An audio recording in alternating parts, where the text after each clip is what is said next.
KSHB 41 News starts right now. Well, first at 6, growing tension and calls for cooperation as leaders on both sides of the state line work to fund a potential move for the Kansas City Chiefs and Royals. And just moments ago, the Kansas Legislature approved changes to star bonds to lure Kansas City's teams over to Kansas. At the same time, Mayor Lucas met reporters on 39th Street and State Line Road, a symbolic representation of a possible border war between Kansas and Missouri.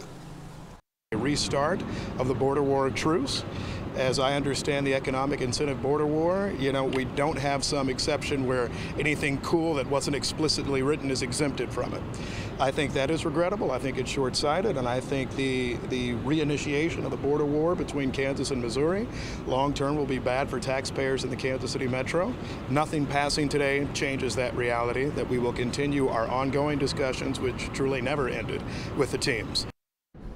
His message comes as Kansas leaders approve star bonds in just the last 20 minutes. Let's get right to KSHB 41's Charlie Keegan at the state capitol with more. Charlie.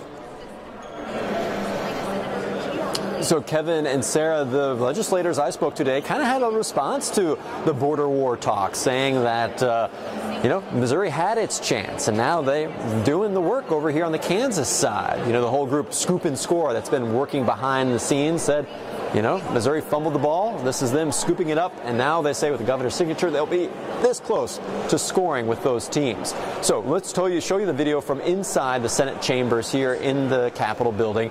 The Senate just within the last 10 minutes approved this bill to really expand the use of star bonds, to tailor them to really lure a professional sports team like the Royals or Chiefs to Kansas. This is the same bill the House passed around 2 o'clock this afternoon, so now it heads on over to Governor Laura Kelly, who has indicated that she supports it and would sign it into law. This bill really changes a lot of things in the star bond program to make them able to cover more of a payment and help pay for more of a stadium project that either team could build over here in the Kansas City area on the Kansas side.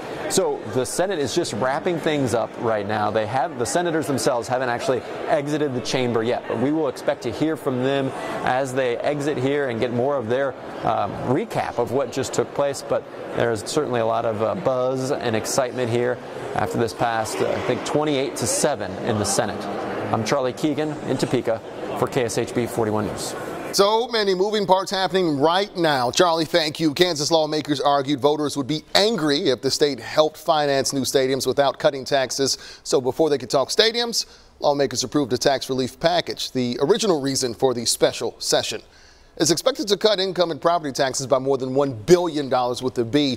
The bill simplifies the tax code into 2 brackets. It lowers rates, includes exemptions to help lower income Kansans, reduces statewide property taxes, and repeals the state tax on Social Security. Governor Laura Kelly plans to sign that measure.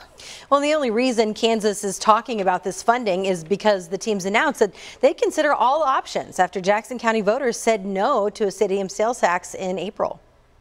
Our tax dollars are valuable. They need to go to things that actually benefit a community as a whole, that every person enjoys and improves the quality of life of. Even in the down years, we've been a loyal fan base, and we deserve better, than just vote yes or we'll leave. So we wanted to see how voters are feeling now about the recent ploy from Kansas leaders. KSHB 41's Caroline Hogan passes the mic. We used our balconies to oversee the parade. Jeff Badine has only lived in downtown KC for 5 years, but it didn't take long for him to become a Chiefs fan. The Chiefs and the Royals are a huge part of the Kansas City community. They're a huge part of our Kansas City pride. That's why he says it'd be a shame if the team moved out of Jackson County. It makes us a viable city. It brings in a lot of tourism. It helps the local economy. Longtime Jackson County resident Benjamin White sees it too. Even if it just goes to Kansas, that's too far away. It needs to be right where it's at. He says he'd pay anything to have the team stay. We're paying more money extra on food and stuff right now that shouldn't really be like that.